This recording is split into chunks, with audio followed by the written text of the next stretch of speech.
Call the meeting to order. The Monday, August 12th, 2024 regular meeting of the Paris City Council is hereby called to order at 5:31 p.m. For the purpose of this meeting, there's a quorum of council. We have 5 council members here today. Item number 2, we will have invocation by Mr. Gene Anderson. And item 3, we will have the United States and the Texas Pledge of Allegiance led by Council Member Mickey Ellis. Everyone, please stand. May we pray? Heavenly Father, we're so thankful that you allowed us live in this country, and we thank you for the blessings upon our nation and pray that you might continue to do so. We pray for our leaders, whether they're national, state, or local, that you give them wisdom and understanding. And Father, we just pray that everything that we do will make this a better place to live and to serve you. We ask these things in Jesus' name. Amen. Amen. You'll join me. Pledge allegiance to the flag of the United States of America, and to the republic for which it stands, one nation, under God, indivisible, with liberty and justice for all. Honor the Texas flag. I pledge allegiance to thee, Texas, one state, under God, one and indivisible. Thank you, Mr. Anderson and Councilmember Ellis. Item number 4 is Citizens Forum. Persons desiring to address the council must limit their presentation to no more than 2 minutes. Unless an item is posted on the agenda, the Texas Open Meetings Act prohibits the council from responding to any comments other than to refer the matter to a future agenda, to an existing policy, or to a staff person with specific factual information. Claims against the city members, council members, or employees, as well as individual persons' appeals are not appropriate for Citizens Forum. If necessary, the council may convene into executive session under Chapter 551 of the Texas Government Code regarding any item on this agenda. The public forum is now open.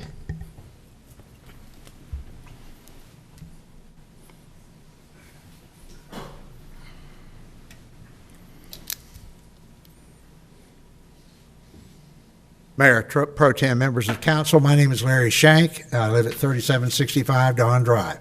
I didn't bring any attachments, any material, any written stuff, any more emails. I'm here still to speak about the COLA, cost of living adjustment for retirees. Very quickly, let me tell you this. It may be a tidbit you didn't know, but you're looking at benefits for city employees. Please know from the information I have been provided that a cost of living adjustment, or COLA in TMRS, a larger portion of the cost of that item is for prospectively helping future retirees more than it is even current retirees. So I ask you to keep that in mind. You can confirm that with Gene, but that's the information I have. Secondly, I just want to tell you this. This is the 4th time I've done this since 2016 for 8 years. And I'm just disappointed. This is not a criticism, but the proposed budget makes no mention, no action with regard to the COLA either way. I would only ask that this council at some point speak and tell the retirees where they stand. We have 1 more year in this opportunity to do this buyback. 1 more year and that's it. Finally, quick story. My Uncle Charlie, great Uncle Charlie, worked for 50 years in a commercial laundry in a major city. When he retired, he received a very nice gold watch, and that was it. This was back when there was no air conditioning. Commercial laundries were very hot. Uncle Charlie worked all those years, only to be forgotten. Thank you very much. Thank you, Mr. Shank. You're welcome. Anyone else?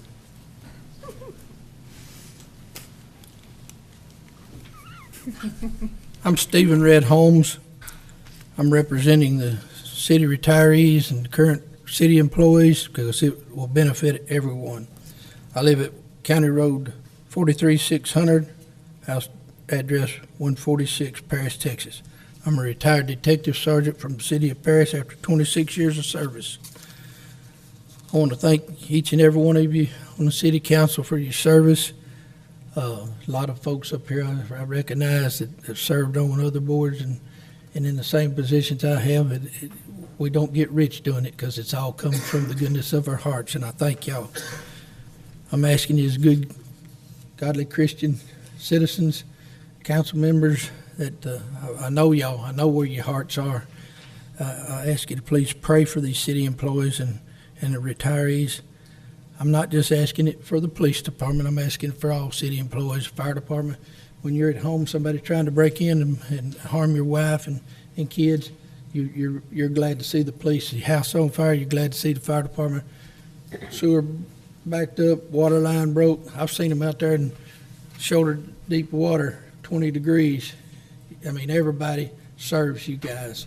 I've never seen anybody back down.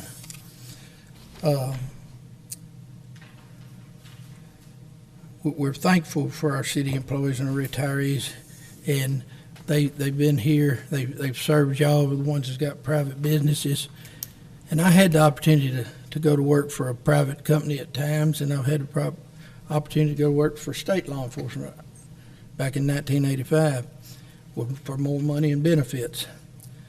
But I was raised here in Paris. My dad was a police officer for 35 years here, my brother-in-law and sister. We love Paris, Texas, but we got to retain what we've got. I've never seen some of the departments lose employees like we've been doing, and y'all been doing a great job of trying to meet that. But, you know, I was promised, and I was involved too long when we got our city insurance that we thought we was going to have after we retired taken away from us. Some people that are... Mr. Holmes, your time is up. You can Okay. just wind it up. Thank each and every one of you for your service, and please take this under consideration to help retain more employees. Thank you, Mr. Holmes. Anyone else?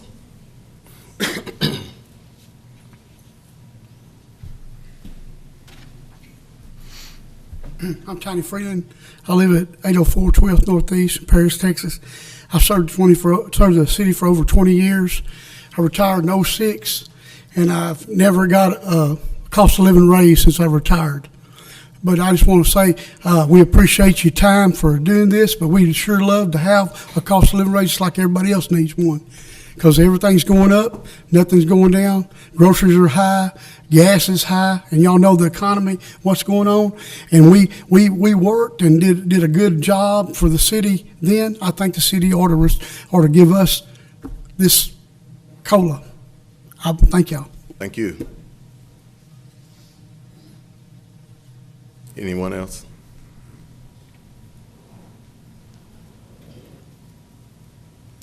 I'm Wanda Thorpe. I live at 1880 East Washington Street. I worked for the city 24 years in the water department and retired in 2007. And we would appreciate it if you would please consider the COLA for the retirees. Thank you. Thank you.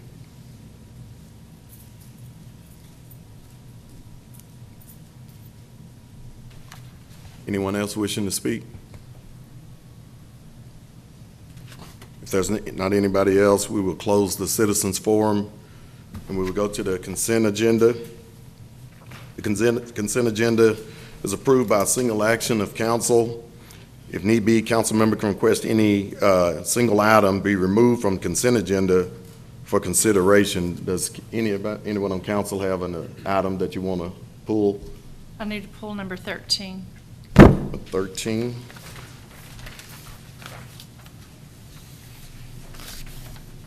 And the reason being, do you want me to Yes, go ahead. address that?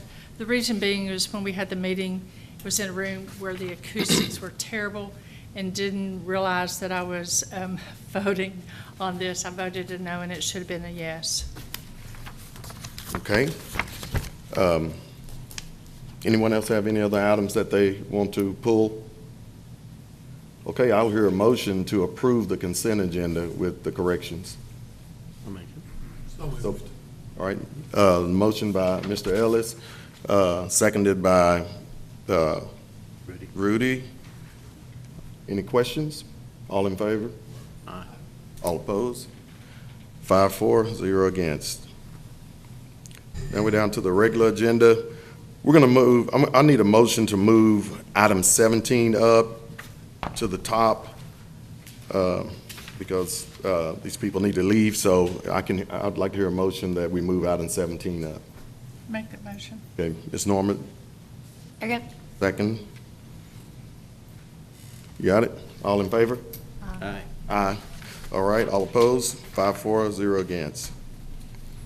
Item 17, we're going to convene into executive session pursuant under Section 551-071 of the Texas Government Code, consultation with attorney to receive legal advice from the city attorney, 1, pending or contemplating litigation, and/or 2, on matters in which the duty of the attorney to her client under the Texas disciplinary rules of professional conduct of the State Bar of Texas clearly conflict with this chapter. It is 5:41, and we will convene into executive session.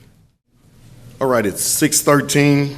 We are back in open session. No action was taken.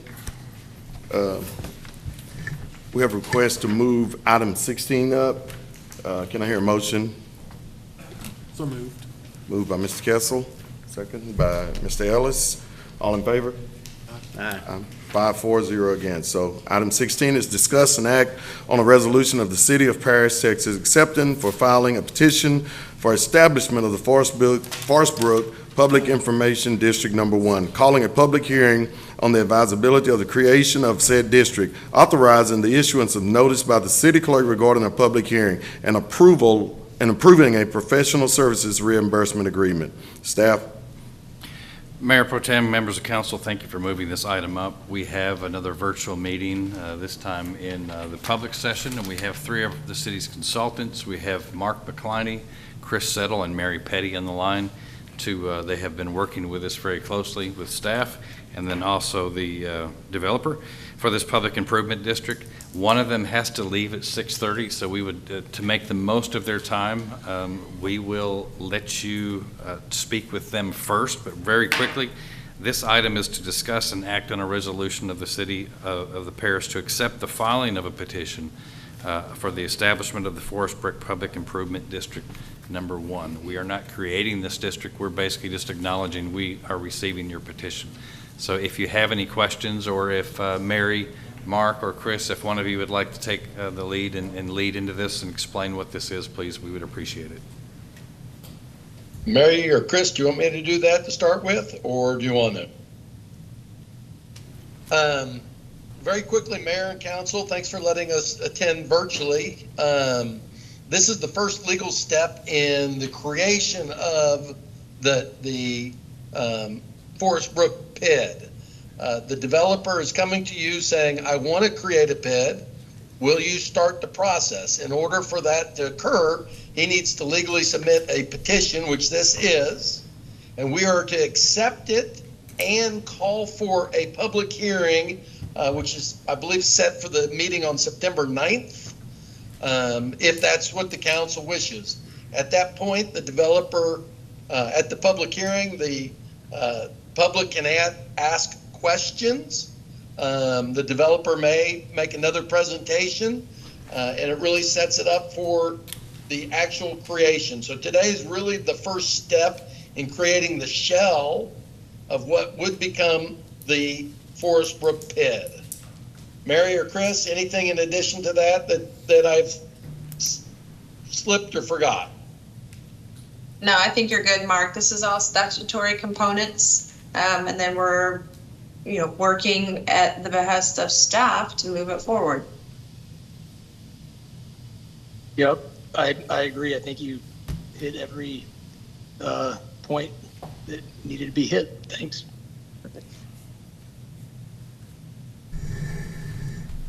While we have our consultants on the line, does anyone have any questions for them specifically that they could help answer? Any of council have any questions? Well, I would like for them to explain. I know all of council wasn't in on all the meetings, but just to explain that this is of no risk to the city. We will, put money in, but it would be protected. So could you explain that to the rest of council? Yes, is that the mayor speaking? Mayor Pro Tem. Okay, Mayor Pro Tem. Again, this is Mark McCliney. The way these PIDs are created is to be risk free, as much as it can be, for the citizens of Paris. This is going to be a development that will benefit new citizens or new home builders within the PID, or not home builders, home buyers within the PID, and not citizens that are outside of that PID.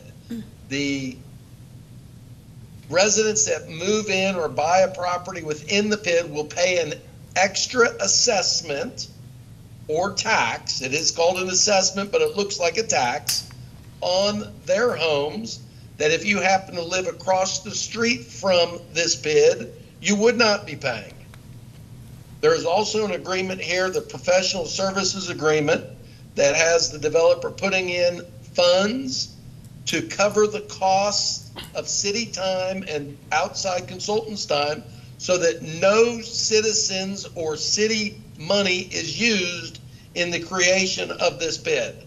This has to be standalone and not using city funds. We, collectively, the city has borrowed money in the open market. This does not affect the city's borrowing ability.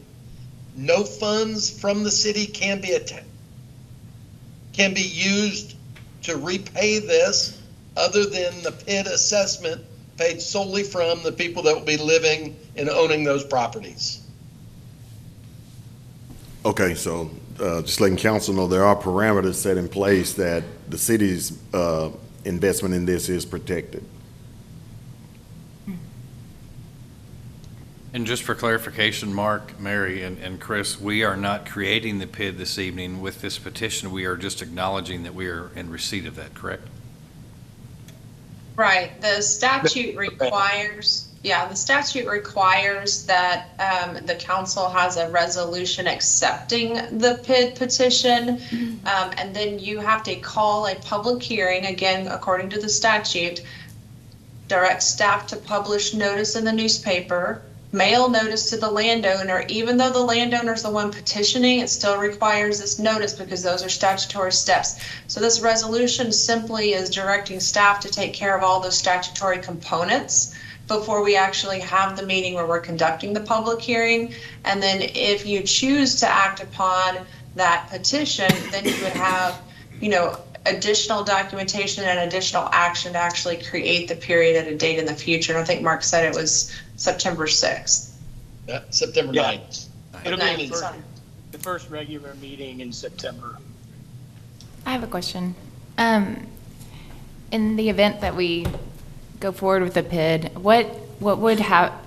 how would we address if the developer defaults?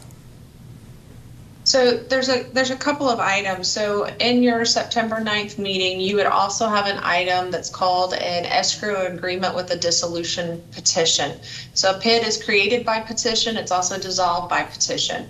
And so there would be a dissolution petition that would be held in escrow that triggers or identifies triggers under which the council would be able to dissolve the PID if the developer did not perform or did not accomplish certain components. Now, we're working on a development agreement. That development agreement will outline the parameters and responsibilities that the developer would have to stay in compliance with all sorts of things, development standards, building materials, setbacks, things of those nature. And then in return, the council would be willing to levy an assessment, and we're working through those details. And so once you get past the PID creation, once you get past the development agreement and you're moving into the actual development, there's an assessment placed on the property. In the event the developer doesn't perform, i.e. doesn't complete the infrastructure, it depends on where you are in that process. If all you've done is levied assessments on the property, then the property is burdened with the assessments, but it also has the right for the reimbursement to occur to a developer. So oftentimes you'll have another developer step in. If you have issued PID bonds on those particular property for that particular assessment, if there's a default, i.e. the developer doesn't complete, those investors have a presumption that the city will step in and foreclose on the property, but the city doesn't want to own the dirt. The bond investors don't want to own the dirt. And so again, you are looking for a developer to step in. And so as Mark said earlier, there's not a risk to the city. It's not your dollars. It's not your land. It's not, your contracts for construction. They're all the developer's components. You're covenanting in the event you issue debt that you would foreclose and then provide an opportunity for another developer to step in and complete the project. Yeah, so all of this is on Nathan Spalding, Forest Brook Estates. This is their project. We're just trying to help them with this PID. Any more questions? All right, thank you, Mary, Mark, Chris, for clarifying everything and making it so clear to us. We need a motion, right? I would, if you don't mind. Nathan Spalding is here this evening, and if you have any questions for him, he could come up and speak. I believe I see him in the back there. Yeah. Y'all have any questions for Mr. Spalding? Nope, no questions. Okay, so we will entertain a motion on item 16. Motion by Mr. Ellis, and second? Second. Second by Mr. Kessel. All in favor, sign of aye. Aye. Aye. All opposed? 5-4, 0 against. Thank y'all. Thank you, appreciate it. Okay, item 15.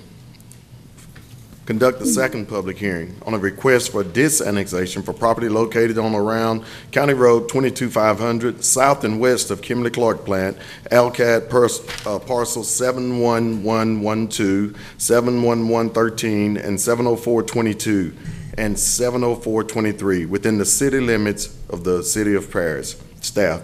This is the disannexation petition that we've talked about here for at least 2 meetings. And this is the second required public hearing on this. You just have to have a public hearing. It is not an action item. All right, I will open the public hearing and ask for anyone wishing to speak about this item to please come forward and state your name and address for the record. Good afternoon, City Council. My name is Garrett Peters. I am not a resident of Lamar County or the City of Paris. I live in Rockwall, Texas, in Rockwall County. But I am here to speak as a consultant for the organization or the applicant, Nexus Renewable Power, the company that is developing the MRG Goody Solar project.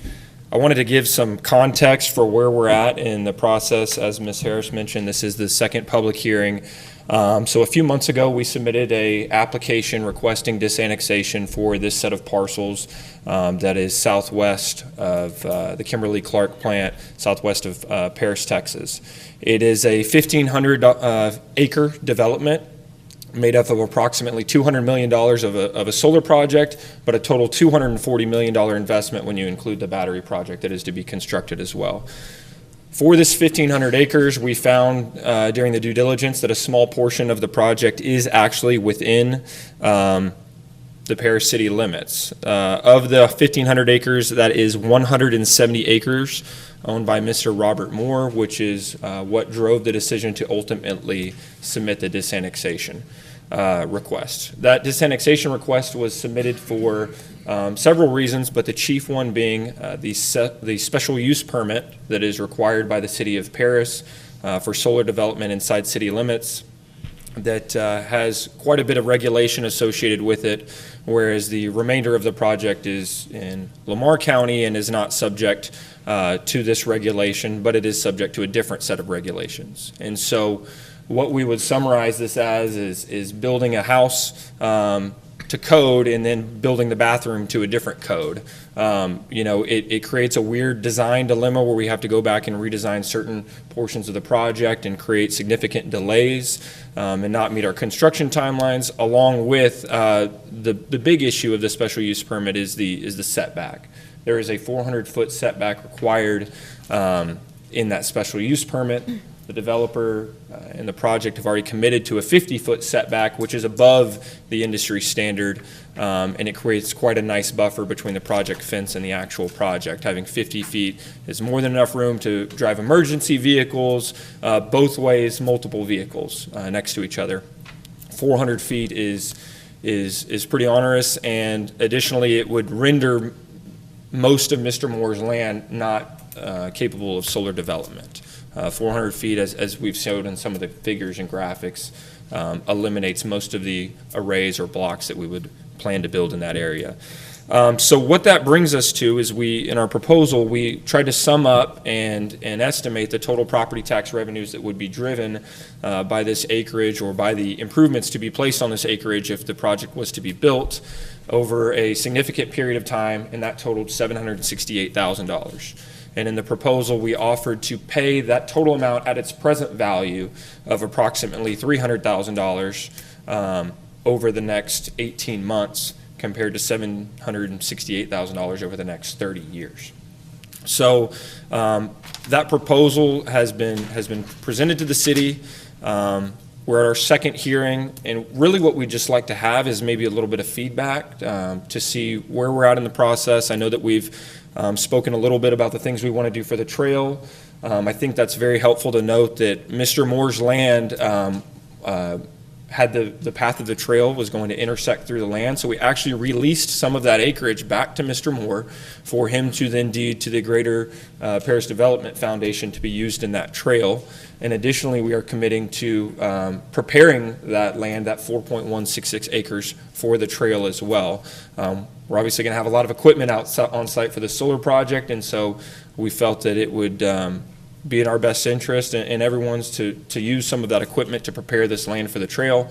And we estimate that will greatly accelerate the development of that portion of the trail, and we're pretty excited about that. So that's what I wanted to speak about. I can let others speak, of course, but I'm happy to answer any questions if there are any.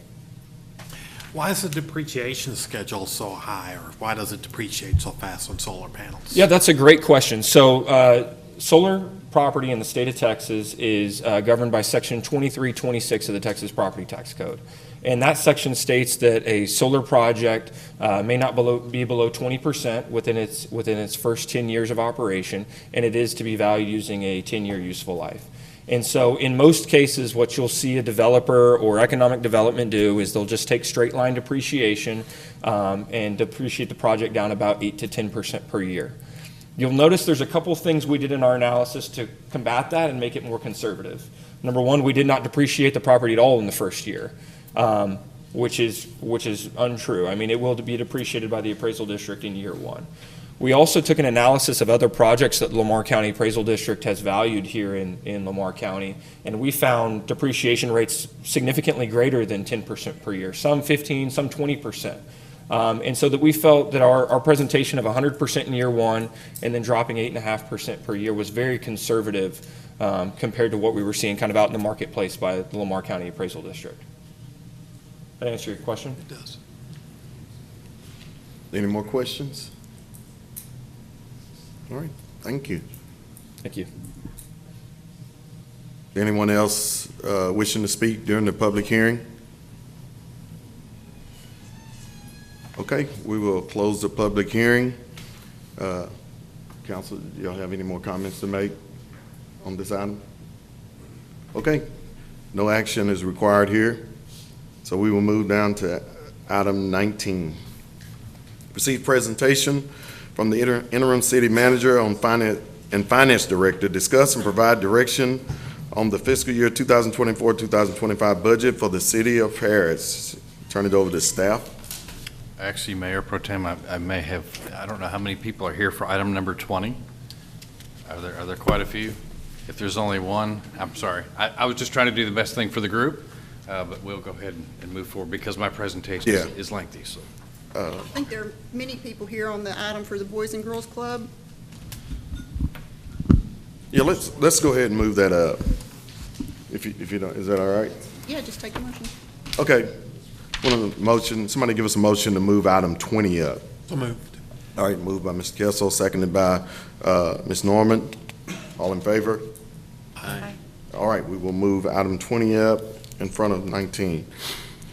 Item 20 is discuss and act on a resolution donating certain property adjacent to the Boys and Girls Club of the Red River Valley, a nonprofit corporation, to said club for public use as authorized by Texas Local Government Code, Section 253-011, and in accordance with the terms thereof, and authorize the mayor to execute a deed without warranty, subject to a certain lease between the city and River Valley Fair Association to effectuate such donation. Staff?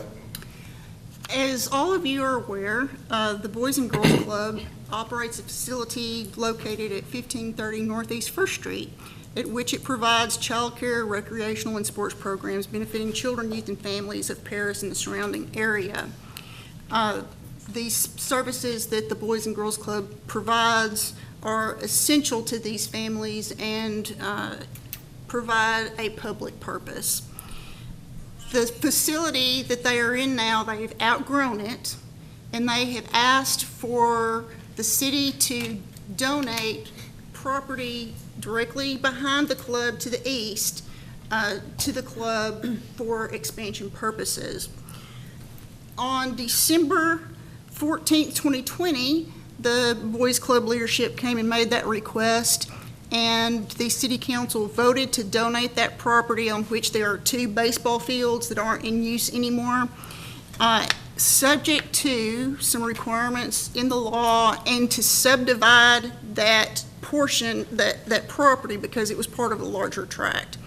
So that was in 2020. Here we are almost 4 years later.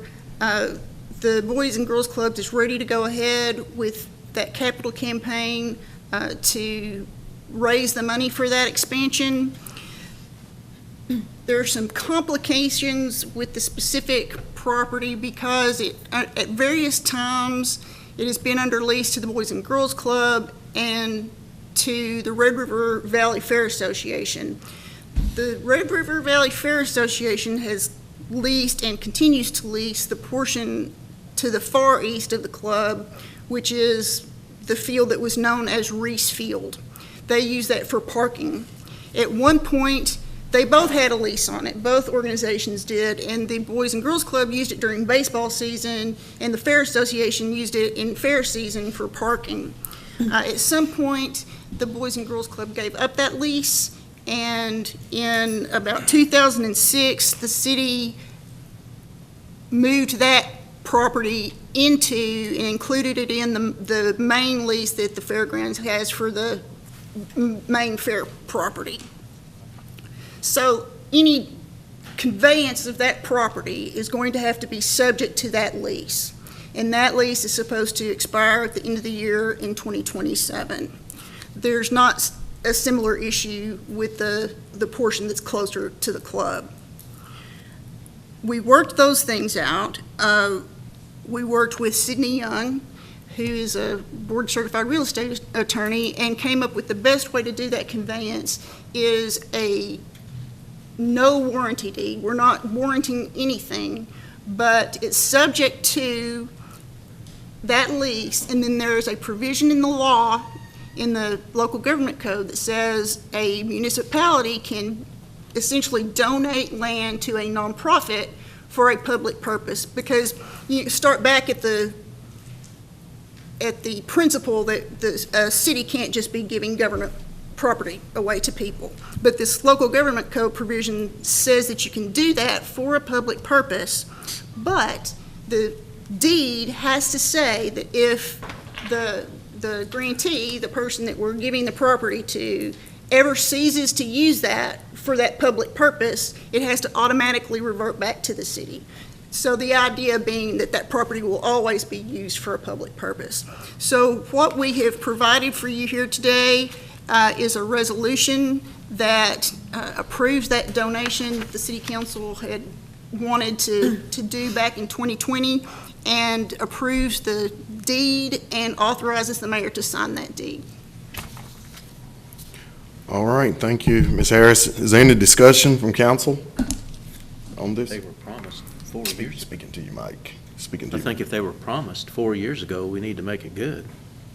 Well, and, there are several factors that went into it taking this long. They had to subdivide the property. That's been done. I think that they kind of had some fits and starts about when they wanted to do their campaign. We had to do the research on the leases, and that's why that took so long, but we're ready to do it now. So did the Fair Association have any complaints about this?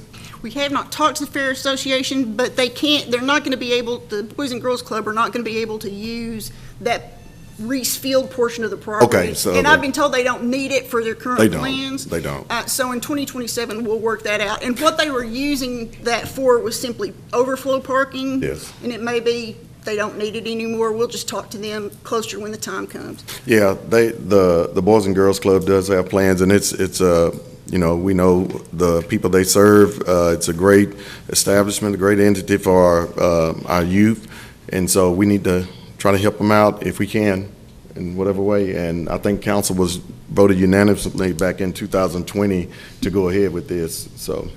And the city hasn't used that property in decades. You know, it's No. just been under lease to these various entities. They actually thought they owned the property until they discovered that the city still owns that property. They were in like a 100-year lease. So I will hear a motion. Move to approve item 20 as presented. Okay, moved by Mr. Kessel, seconded by Ms. Norman. All in favor, say aye. Aye. Aye. 5-4, 0 against. Okay, we will go back to number 19 unless somebody wants to move up something else. All right, we will go to number 19. Thank you, Mayor Pro Tem. Go Go ahead. No, go ahead. This is the presentation, as you had announced earlier, for the proposed fiscal year 24-25. Myself, Gene Anderson, and Grayson Path, before he left, put a lot of work into this. Just for ways of introduction, again, we will be presenting the proposed 24-25 budget. We are here to answer those questions posed by council, and as you see, staff, a lot of the department heads and managers are here this evening to answer any questions that you might have. The topics of the presentation this evening is going to be a summary of the memorandum that you received last Friday, a summary of the department budgets, and we will go over the next steps. We have a timeline that we will discuss at the end of the presentation. So this will be the first time that you will see this, but this will definitely not be the last time. One request would be is that if any city council member requests changes be made to the budget, staff requests that their clarification be clear, and then also that there be a motion and a vote. On August 8th, I submitted the city council, interim city manager submitted to the city council a memorandum containing the proposed 24-25 budget, which has been prepared in compliance with the city charter, and specifically section 19 and 38.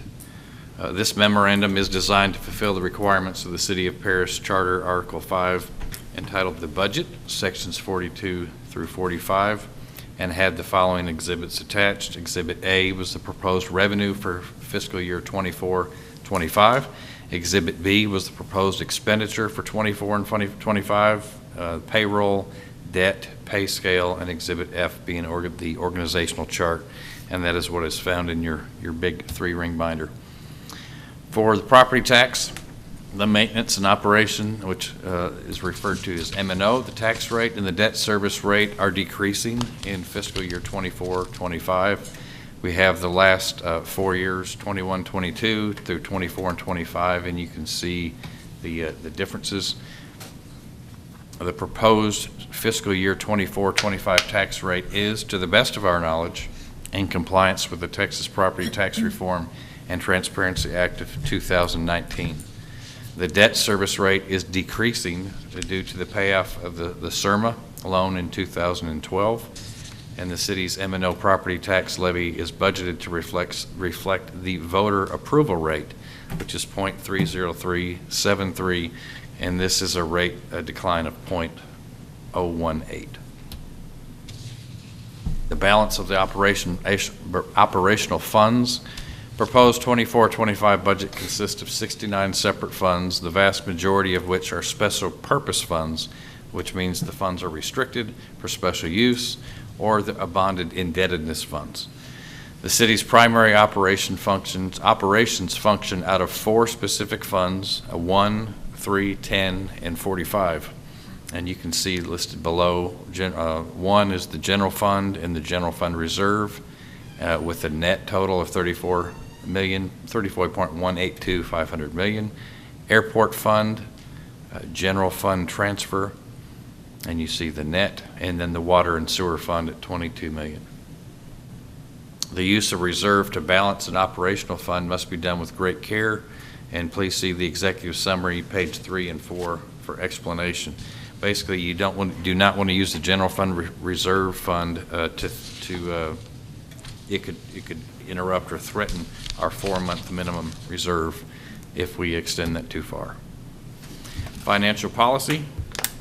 The mission of the City of Paris is to serve with professionalism and integrity, promote a safe and prosperous community for all citizens, and provide efficient and effective services for an excellent quality of life. The priorities of the proposed 24-25 budget: police department pay increases, city council strategic plan, the wastewater treatment plan, utility rates, property tax levy, employee pay and benefits, rising cost, capital projects and purchases, reclassification of 2 employees, and the creation of a new employee position, maintaining operational services, tax property tax reform and Transparency Act of 2019, or Senate Bill 2, and a street mill and overlay project using existing GO bond funds. For the budget message, resolution 2023-02, it's the vision, mission statement, and goals for the City of Paris, intended to guide the City of Paris for the next 10 years.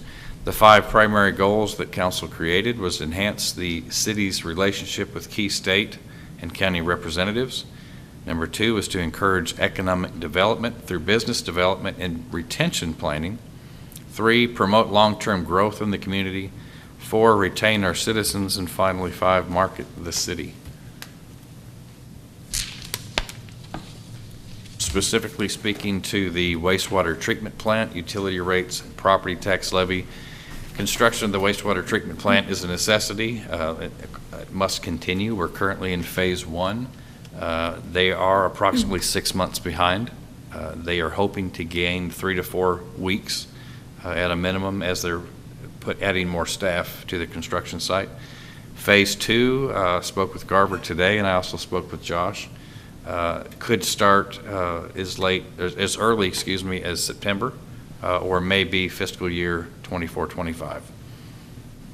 City Code A10.004, planned rate increases from 4/1/21 to 4/1/26 to cover debt service payments for bonds. And we are, of course, aware of the impact to residents through rising utility bills. Steps that the city have taken to try and alleviate this rising impact to tax ratepayer. Staff is always seeking for efficiency in practices and expenses. A refund and restructure of the GO bond series in 2013 to save approximately $1 million each year to reallocate to the wastewater treatment plant debt payment services. We may now have the option of pursuing commercial paper loans for phase 2 due to the amount of debt that we now have, which is similar to a line of credit to help with interest rates. We did not raise water rates in 2023, nor did we raise them in 2024. And identifying bad debt accounts, example, the city of Toco, Route 40, and bringing them into compliance and thus generating new revenue. Community development and PEDC working to add industrial, retail, commercial, and housing to the community. And of course, Public Works installing new water lines to make shovel-ready industrial sites on the loop. Excuse me. At the city, our greatest assets is our employees. And public services are, of course, labor intensive, and it's very critical to hire and retain quality staff to serve our community. And employee pay has been an issue in the past, and City Council has implemented several measures to address this. Some examples are changing from 6% and 12% TMRS to 7 and 14. Comparable pay plan, bringing the entire city up to comparable communities. The overhaul of police and fire seniority scales, eliminating overlap between the ranks. COLAs in each of the last 3 budget years at 2% each. The Paris Firefighters Relief and Retirement Fund to TMRS. Dropped the city's contribution from 14% to 5.1%, which is then the TMRS rate, and employee contribution from 16% to 7%. It also increased the city's debt payment, but ultimately terminates growing unfunded liability. And then PERF was 28% funded, now fully funded and frozen, eliminating the city's future unlimited growing liability and securing retirement future for fire staff. And lastly, health insurance, the city contribution increased from $565 a month to $595. And for all those things, the employees definitely thank you. The proposed adjustments in fiscal year 24-25 is a 2% cost of living adjustment for full-time positions, a $25 a month increase in the city's monthly contribution for health insurance from $625 to $650. And in lieu of number one, the police department sworn officers will see an increase as described in priority one of this executive summary. And a comparable pay study has once again been included in the budget. And the city is working with a consultant to advertise for bidding its health insurance program for 24-25 in pursuit of a more favorable policy for employees and maybe even savings. Street mill and overlay projects, we do have GEO bond from 2017 and 18. We have approximately $2.2 million left for streets that we could use. We will have used $1 million in reserve funds from the fiscal year 23-24, and put that together. We have $3.2 million for a mill and overlay project across town for fiscal year 24-25. Staff is working on a list of streets, and we hope to have that to you, say, in the next month and a half, have those streets identified. And we will focus primarily on arterial streets. And again, staff will be bringing that list to you for your review. For replacement programs for police cars and EMS, we have it in place, but we do not have a fleet improvement program specifically for fire apparatus. One, it's expensive, and we do have an aging fleet. We currently have a replacement on order for a 1996 ladder truck that we have at Station 1. It was ordered in the fall of 2023, and it has an expected delivery date of approximately 2.5 plus years. It could be here as early as January 2026. It could be a little later. But it has a $2.2 million estimated cost. For the funding mechanism, $1.5 million in fiscal year 21-22 from revenue surplus that had been set aside into a CD. An expired existing 10-year loan, issued a new loan for that. So we still need to create a replacement program for the remainder of fleet, but this will help start us towards that goal. Rising cost, increased not as steep as they were in 22-23. However, nevertheless, market inflation impacts our services that we provide almost in every department. Doing the same amount of work today costs less than it did last year and the year before. Budget accounts adjust to accounts for these rising costs.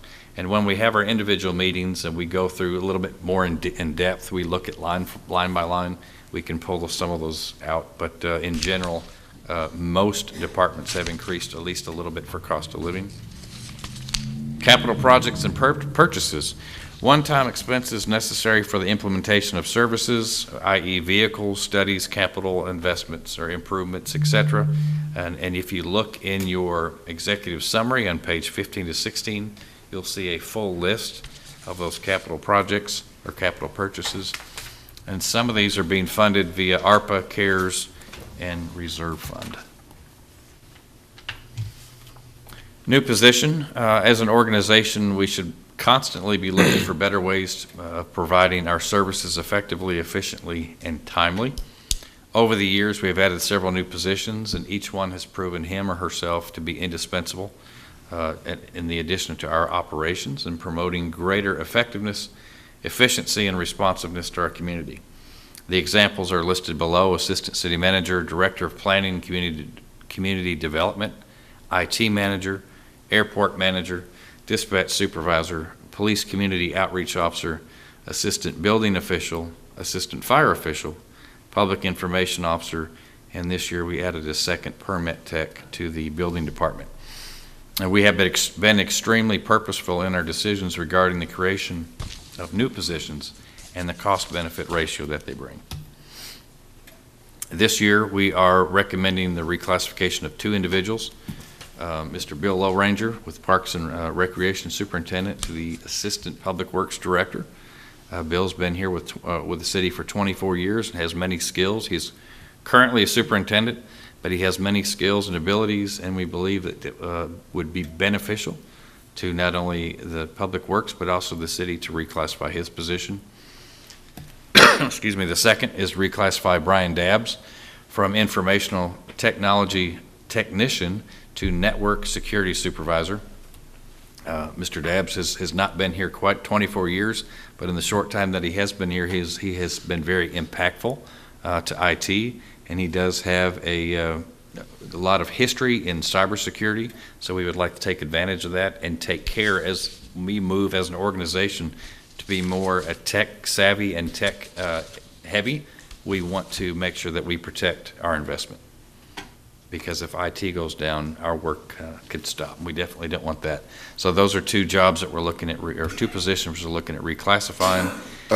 Yes, Excuse me, on that slide right there. Yes, sir. Two questions. So are you talking about an additional job? You talking about creating a job for them and then replacing their old position? Just reclassifying. Reclassifying that Yes. job? Okay.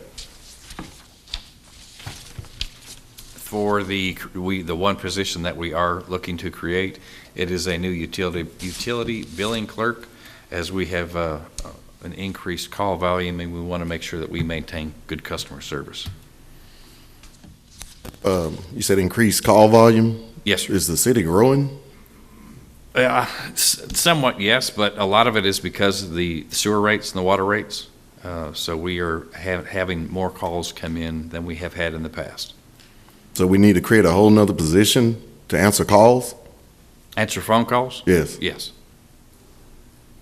Okay, I don't know about that one, but go ahead. The primary goal of the budget is to comply with the financial policy and provide the services expected by the citizens of Paris. And city staff continue to do a great job of being frugal, consistent, and conscientious of the taxpayer dollar. Staff believes that the line items in the proposed 24-25 budget accurately reflect the true cost of providing these services as accurately as we can predict. And the proposed budget is designed to provide the greatest amount of operational services to the citizens of Paris while carefully monitoring the impact of the property tax rate and other revenue streams.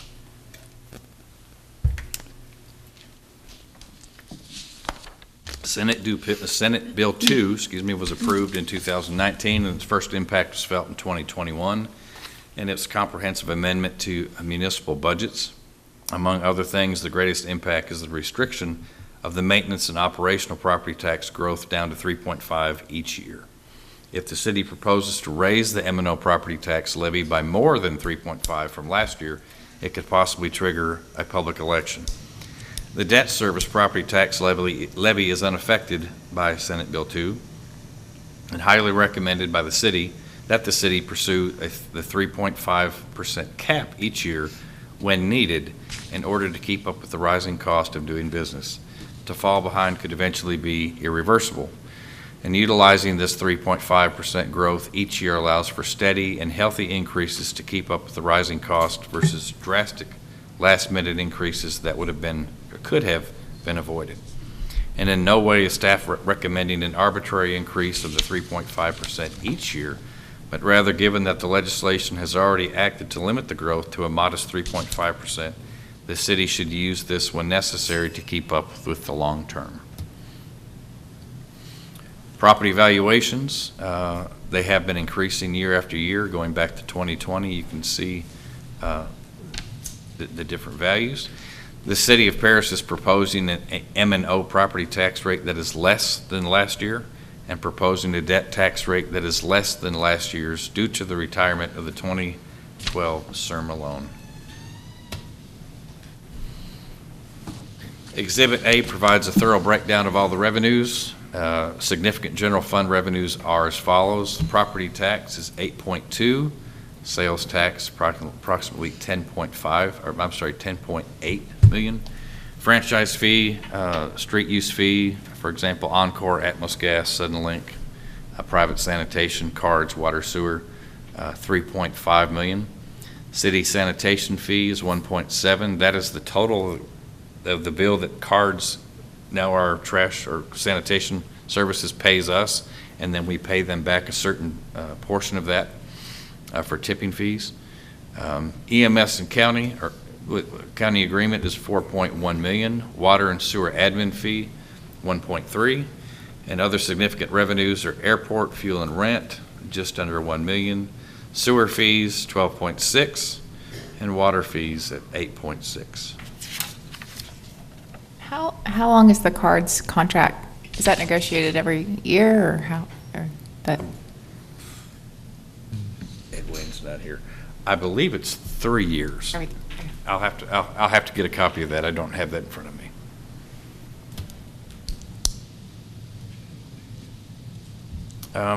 Expenditures, if you look, Exhibit B provides a thorough breakdown of all expenditures. This is all of the operating departments from City Council on down to CIP Sewer, which is the last one. Of course, you have contingency in there, but you can see all of the proposed 24-25 budgets in the far right side. Just on one, what is it, item 13, I think it is, city attorney. Mm-hmm. Now, could you break down what all that entails? Salary and what else? I know, city attorney's salary, but doesn't it entail the prosecutor's salary and all that?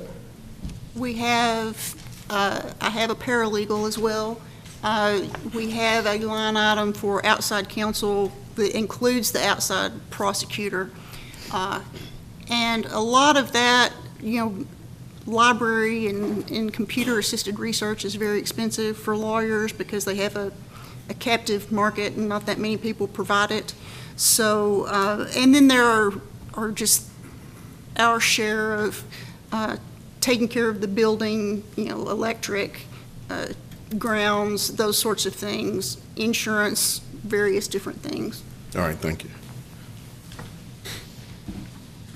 And again, when we meet individually or in smaller groups or even the workshop, this is not a line-by-line examination, but when we do meet in smaller groups, we will definitely be able to do that. Capital outlay through the use of water and sewer fund, airport fund, ARPA, and CARES, the surplus general fund. We have proposed a series of capital purchases for fiscal year 24-25. Again, on page 15 and 16 of the executive summary. The significant expenses include continuation of the water filtration replacement program. We liked it so much we put it, well, I'm sorry, it's not on there twice. The continuation of water meter replacement program, two very different programs. Purchasing a Vector ramjet truck, several replacement vehicles for different departments, specialty equipment, and constructing storm flow overflow basins to help with flooding and drainage in town. And then the Belford property parking lot. Department budgets, the following slides are high-level overview of each operational department budget, comparing the 23-24 to the 24-25 budget, pulling out key factors for differences in the overall budget. Primary factors that affect all budget, the budget priorities, council strategic plan, capital outlays and improvements. Some of these, again, are funded via revenue resources or surpluses, ARPA, and or CARES. Employee pay and benefit changes. We've talked about the reclassification of positions or creating a new position. Rising cost, maintaining services, and market inflation. We have gone through all line items, examined historical trends, and adjusted up and down as the case is required. And this is not a line item by line item presentation. However, staff are available and here this evening to try to answer those questions if needed. City Council, start with your department. 2024 it was $190,500. 2025 or 24-25 it is $200,000, an increase of $10,000. The reason for that increase is there's a city manager search with associated cost and a comparable pay study in this year's fiscal year budget. City Manager Department 12 went from $762,000 to $836,000. It was increased by almost $74,000. Primary reason is the ACM position remains in this budget, but note that this position may or may not be filled by the city manager, by the new city manager. And other expenses include typical office expenses, communications, travel, etc. City attorney, we talked briefly about that. There's actually a decrease, $1,537 from last year. No significant change, and as Stephanie mentioned, she's got the prosecutor contract, delinquent tax attorney fees, legal material books, and typical offense expenses. Municipal court, we have a increase of $21,722. Primary reasons, basically employee pay and benefits. City clerk, we have an increase of $11,730, going up to $230,801. Primary reason, employee pay and benefits. Accounting and auditing, we have a decrease by $2,258. No significant change. There's one capital project, and that's to bring flagpole and flags back to City Hall, and that will be spent out of or paid for out of revenue surplus. Police Department, you have a $573,143 increase. This could be higher if the council chooses to increase the proposed salary higher than the 66, which is in the current proposed budget. Primary reason, employee pay and benefits increase, priority made by City Council. The capital projects is alert, equipment and training, that is active shooter training and equipment, dispatch EMD software, drone, SWAT equipment, vest, patrol office, a rehab, and I believe some furniture. Increased building repairs such as HVAC and maintenance service agreements for new technology. And then other expenses include training, uniform expenses, vehicle, animal control pound, insurance, 3 new patrol vehicles, which is, I believe, in their typical rotation, and surveillance cameras, which will be purchased using ARPA funds. Rob, this is probably not the time to bring it up, and you can direct me, but I would like to see the police salary higher than what it is. I'd like to propose that. Is, just for clarification, is that something that the council feels all agrees with? Yes. Okay. Yes. So I'm in favor of it, but coach us a little bit on the budget. So if we increase it and we get 5 extra police officers, what does that do to our budget? Gene, would you mind? Did you hear the question? No, repeat, please. If we raise it, we raise the salary and we hire 5 additional officers, what does that do to the budget? Because currently, there are no positions, any positions that are not filled have been unfunded in this budget as it sits right now. Yeah, the way the budget is laid out currently, the ordinance allows for 40 police officers, people at the entry or the low rank. We currently have 26 of those positions filled, or 14 vacancies. The budget as it's proposed raised their salary from $56,000 to $66,000, and there's been the suggestion to raise it to $70,000. So if you took their salary, you can add about 25% or so to get what the related benefits would be: Social Security, insurance, retirement, and so forth to that. So I don't have a calculator with me, but you've got some sense of what the base is, and add about 25% will give you the cost of one officer. So if that's an extra 500,000, then where would that extra 500,000 come from? What I had suggested, I had a meeting last week, and part of that discussion was with the mayor, that if we go to that, raise the salary, that we might have to go to the de minimis tax rate. The de minimis tax rate is a provision, it's an exception in Senate Bill 2 for cities 30,000 and under, that they are allowed to raise or set a rate that will raise taxes in the amount of $500,000 without being subject to a vote to roll that rate back. So $500,000 with our proposed, well, the de minimis rate calculation that's in the packet that you were given would raise that much money.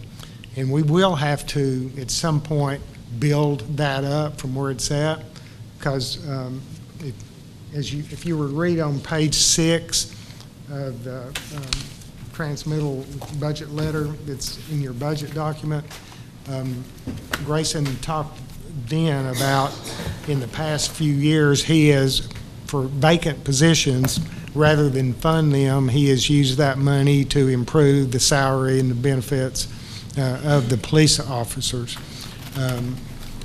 That's also how he balanced the budget that you have before you. He didn't fund the vacant positions. So if the increased salary level brings us more people in, and that's what we would expect, that we will need that de minimis rate to bring in the extra money, to increase, to actually pay that. Like I say,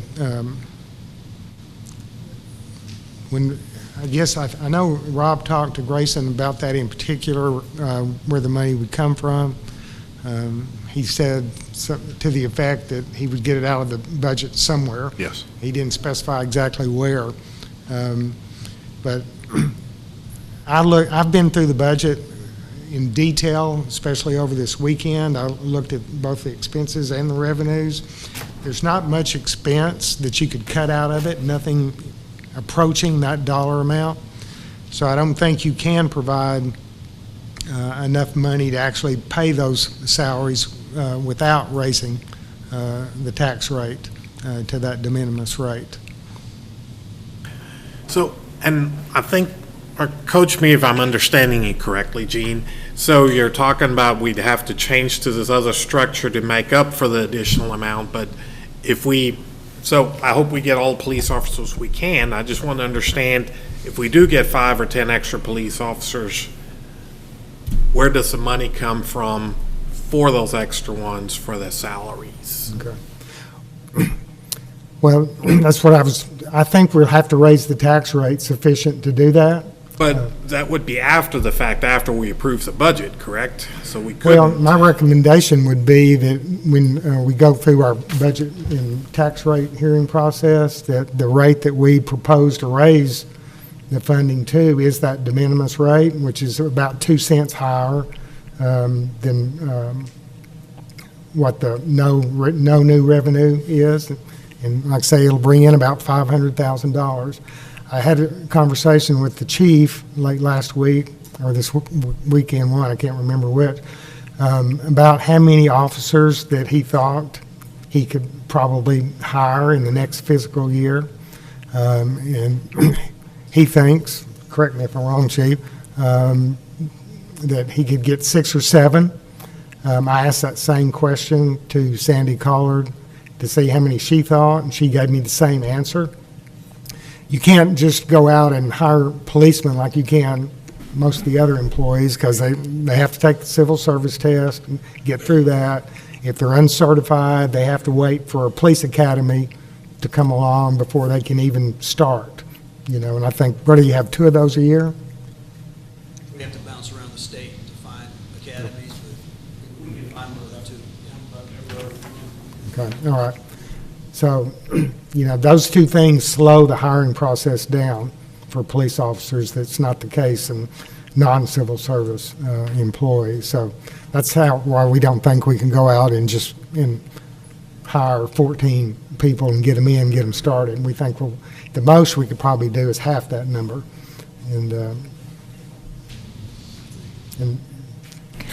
This is the 4th year we've done a COLA, correct? Okay. How do we know we can approve the COLA continuously? Or, how we're comfortable in this year, but what makes you feel good about this year that we can approve that? You're talking about just for the general employees? General employees. Yeah. I know Mr. Path worked on that part of the budget, and it's included in the numbers that are in your budget proposal there. So, like I say, I didn't work on that specifically, he did. And the comparative pay analysis, when would that start for the new, when would we have that information as far as? We would perform that after the budget was passed, and we would have that for next fiscal year.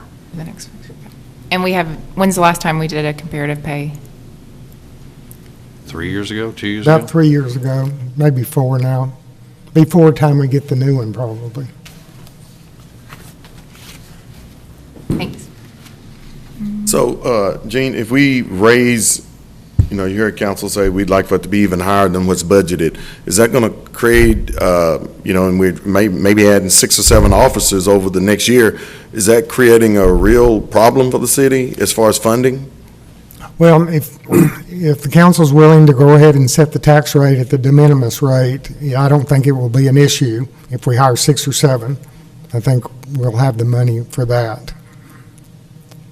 Okay, thank you. But if we hire 6 or 7 the year after that, I think you're going to be in the same spot. You're going to need to do a similar de minimis tax rate to get us up to that staffing level and that revenue level to pay for that larger staff.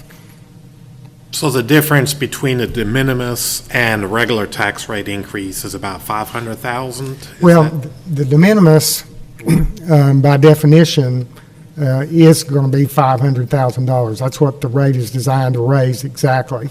Of course, the no new tax rate brings in the exact same amount of tax dollars. The other rate that we have to calculate is the voter approval rate, and the voter approval rate is the most the tax rate can be without being subject to a vote by the public, to roll that back. Okay. The difference this year between the no new tax rate and the voter approval rate is a little over a penny on the rate. You get up to the de minimis rate, it's little over another penny, So in other words, a penny's going to bring in $254,000 roughly. Going from the maximum we can do without the de minimis to going to the de minimis will be an additional 200-something thousand. Is that right? About $250,000 more.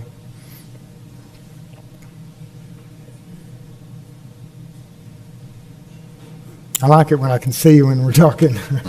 It's driving me crazy sitting there. Any more questions for Mr. Anderson? Okay, turn it back over to, were you through? Oh, no, sir. Oh, yeah. No. Turn it back over to you. Mr. Vine. And to answer the question on cards, it is a 5-year contract. Okay, thank you. Fire Department, we have a $300,000 increase. Primary reason, employee pay and benefits. Their capital projects is radios, a fire marshal vehicle replacement, Fire Station 1, their kitchen will get an update if approved, and furniture. Other expenses include training, uniform expenses, gear, bunker gear, air packs, insurance, third-party agreement for equipment, fire truck financing, and we are looking to purchase a hazmat suit, bay heaters, and a fit test regulators out of ARPA funds. Community Development, Department 40, we have a decrease of 51,000, just under 52. No primary reason, just that's the way that that budget fell this year. We're only replacing one work truck. Typical expenses, office expenses, grant match for the home program, and facade grant funding for HPC. Main Street Department, we have a $43,000 decrease. Primary reason, there's no significant change in that department. It is a one-person department right now. Other expenses include travel, promotional activities, downtown festivals, maintenance downtown, and of course, farmers market.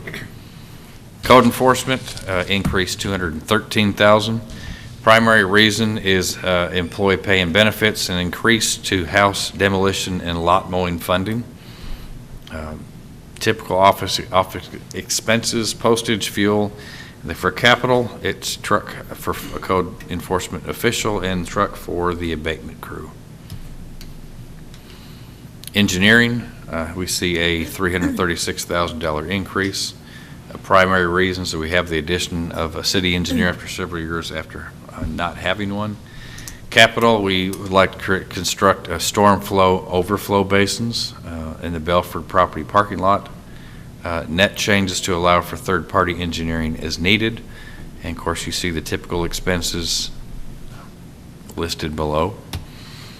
Public Works, $2,801 decrease. Primary reason, no significant change. And there's I want to say there's not a lot going on, but it's business as usual next year for Public Works.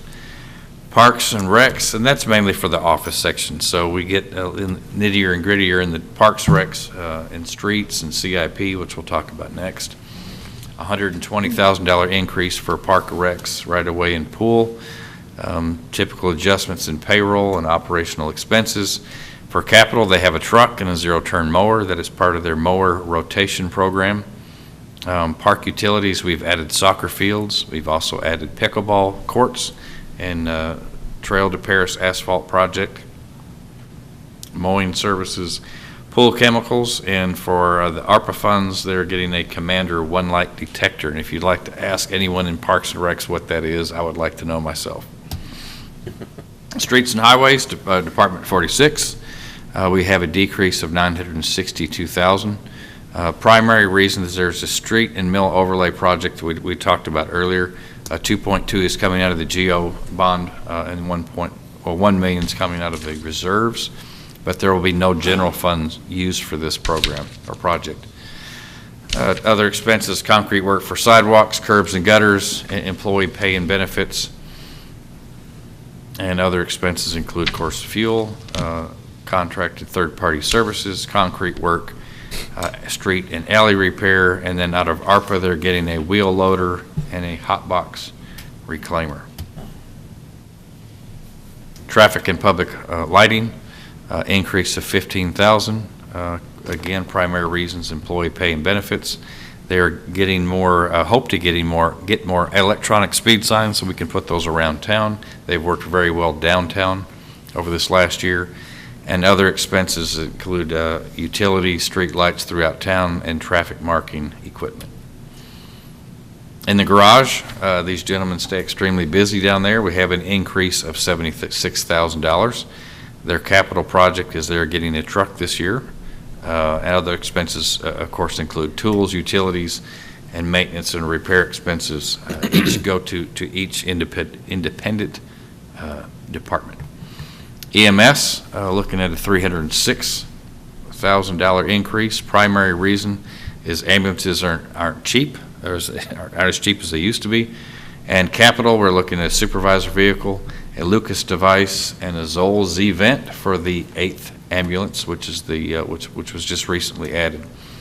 Other expenses include annual ambulance rotation, one a year. We have 8 ambulances. Fuel, medical equipment, chemicals, EMS medical director, and service agreement for our medical equipment. Revenues increasing by approximately $320,000, and their capital project will be funded by ARPA, and it is a tablet replacement. Paris Band, we see no increase, no change. It's at $23,050. Library Department, it is a minor increase of $28,000. Their capital is paint and carpet in the children's area, and other expenses. Typical expenses are, of course, books, media, library needs, building maintenance, specifically the roof, and electronic software. General expense, Department 89.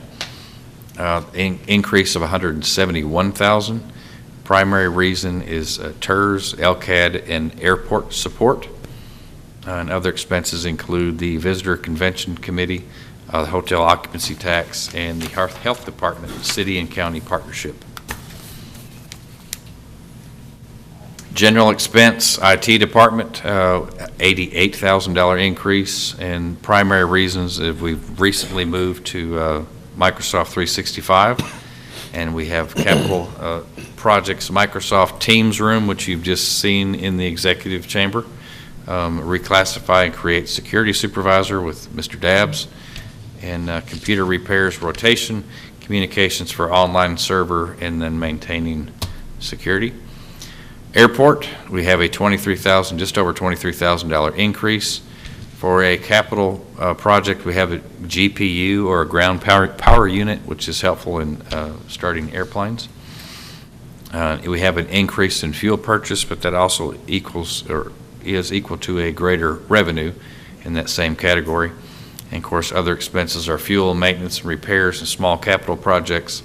And we have a 90-10 opportunity to create a fuel farm using ARPA funds.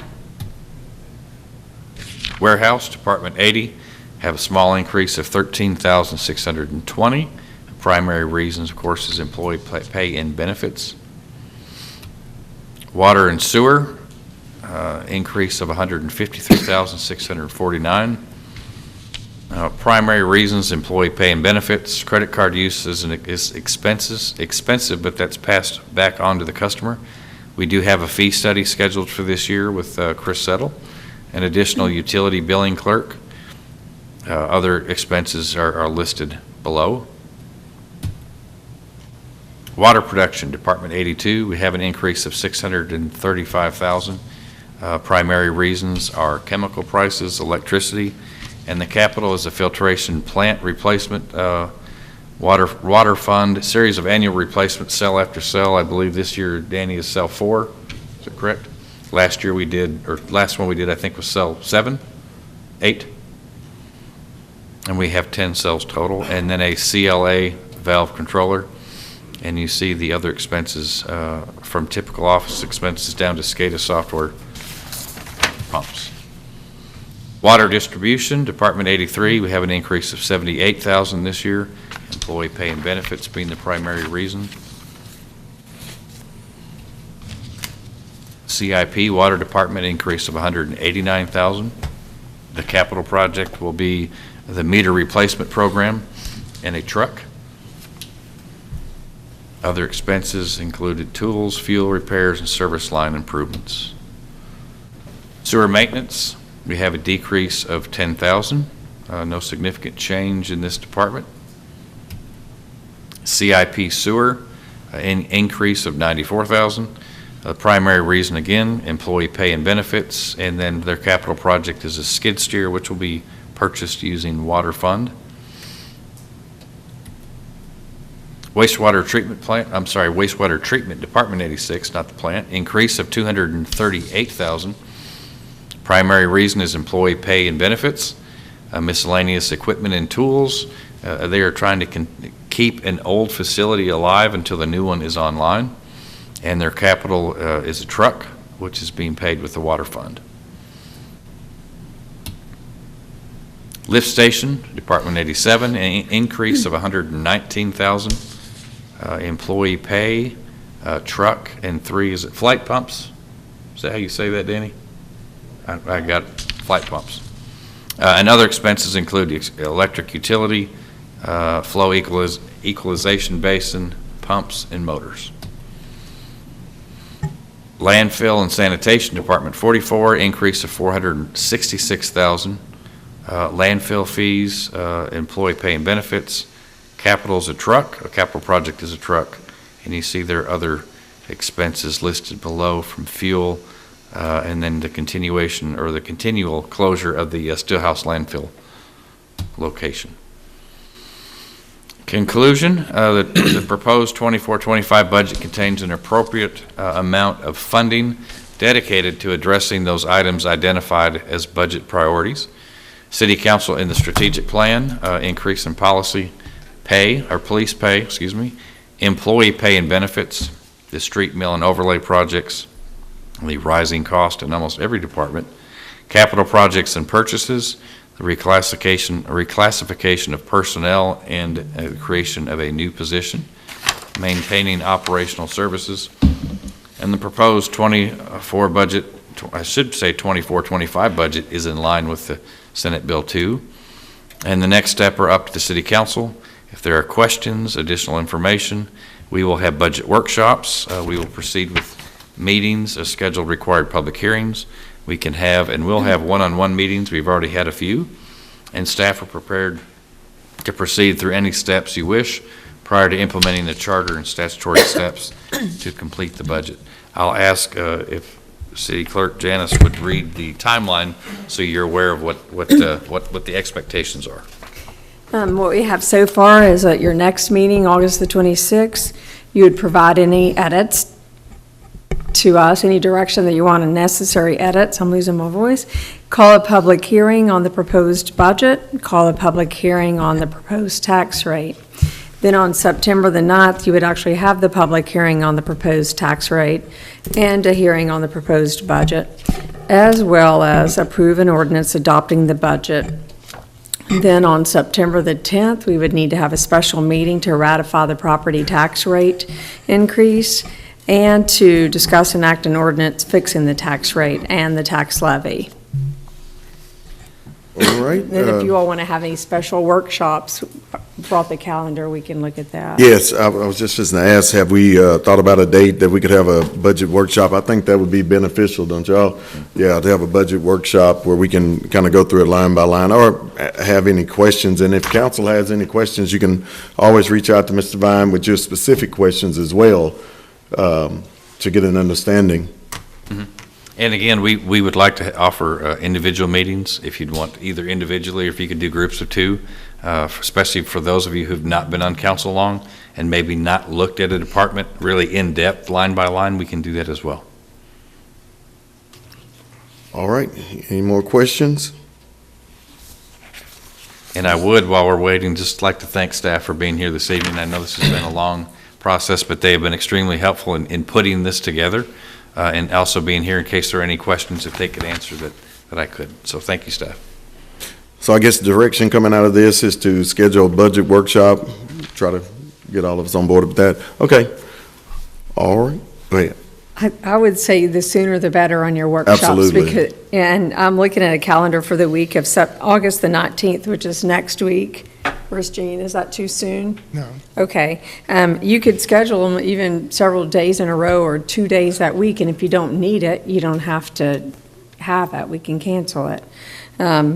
So Monday is August the 19th, Tuesday the 20th, Wednesday the 21st. I don't know if you all have your calendars. What does council want to do? I think I'm good on Monday and Tuesday. The 19th? Yes, 19th and 20th. I'm okay with that. Yeah, I'm available. I think Tuesday is PTC. What, are we talking about 5:30? If that's what you want to do, 5:30, or if you wanted to start earlier, that's fine. I'm good with whatever time.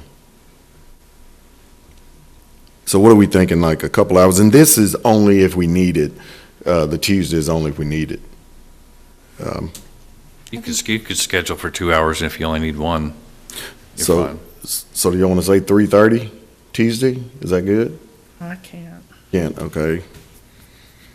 Okay, so how does Monday the 19th look for everybody? That would be I'm best, good. yes. Yeah. Monday, the 19th, Okay. yes. At evening? And the reason you need to know is So because you we have to can- post it, right? That's correct. Right. We'll want to post it, get it all ready by Thursday. Okay. And you all just, if you'll tell me a time, is 3 o'clock, 5:30, 4 o'clock? After 4:30 is best for me. What about you? Does that sound good to everybody? Okay, That Monday the Monday? 19th Monday, at the 4:30? 4:30? Okay, do you all want to go ahead and schedule another one for that week? And then on Monday, if you finish up, you can decide, hey, we don't need that. So do Because, you, I'm sorry. go ahead.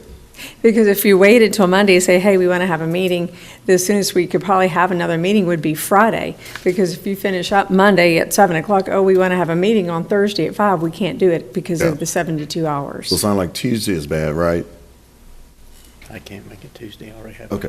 What about Thursday? Just as a meeting if we need it. I can do Thursday. 5:30? So everybody can do Thursday at 5:30 as well, and that is on the 22nd. Yes. Okay, I'm ready. Oh, no, I Nope. can't. I can't. My mom's turning 90 and we're having a birthday party, so Okay. no. Okay, so we know for sure Monday at 4:30. I forgot about that. Can't forget that.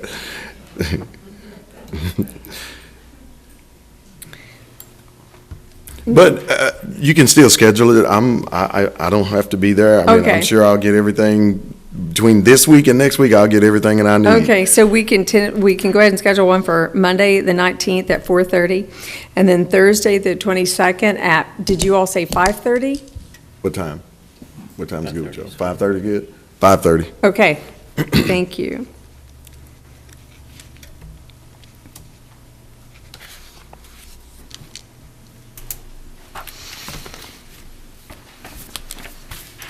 Okay, anything else? This is item 19? No, sir. All right, we will go to item 21. Discuss and act on 3 appointments to the Traffic Commission and 1 appointment to the Historic Preservation Commission. Staff? Okay, as you all know, we've been beating the bushes, asking people to apply for boards, advertising, re-advertising. We've re-advertised twice, and have also done what you all recommended, called some of the applicants that didn't get selected the first and second rounds.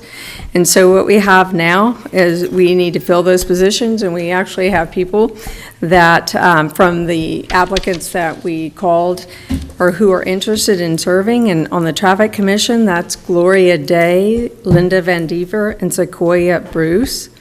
And on the Historic Preservation Commission, that's Millicent Key. And if you all are good with appointing those individuals, then we could take a motion. And then if not, then we can continue to re-advertise. So I'll make the motion that we appoint Gloria Day, Linda Van Dever, Sequoia Bruce to fill the 3 vacancies on the Traffic Commission, and also appoint Millicent Key to serve as alternate expiration position on the Historic Preservation Commission. Second. Perfect, thank you all. All in favor? Aye. Aye. Okay. Passes. Yay. Okay, item 22, discuss and act on a resolution appointing 2 members to the 2 alternate positions on the Board of Adjustment. Staff? Okay, this is the same song and dance as item 21, and we do have 2 interested persons, Angie Briscoe and Jerry Williams, who has never served on a board, and he's brand new. We would ask that you appoint them as well. Do we have a motion? I'll make a motion. Motion by Mr. Ellis, Second. seconded by, my brain dead. Putnam. Ms. Putnam. Thank you. All in favor, say aye. Aye. Motion carries. Thank you all.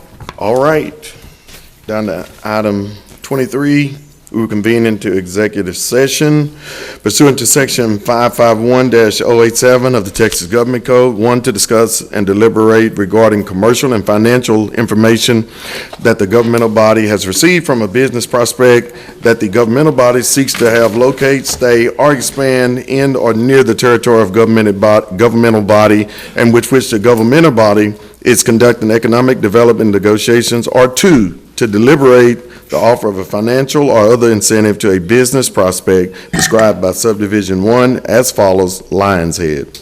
And B, section 551-074 of the Texas Government Code, to deliberate the appointment, employment, evaluation, reassignment, duties, discipline, or dismissal of a public officer or employee, to wit, city manager. It is 7:35, and we will convene into executive session. We are reconvening into open session at 7:46 p.m. And there is no action to be taken on item 23A or B.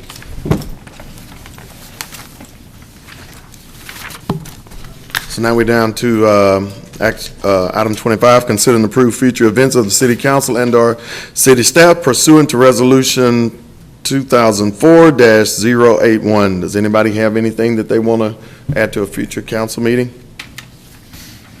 Good? I don't think so. Everybody's good? Okay, then we'll go down to item 26, and I won't make that motion today. I'll give it to Mickey. I make a motion, we adjourn. All right, second. All right, then. So it's motion and second. All in favor, say aye. Aye. Motion passed 5-0. for, 0 against.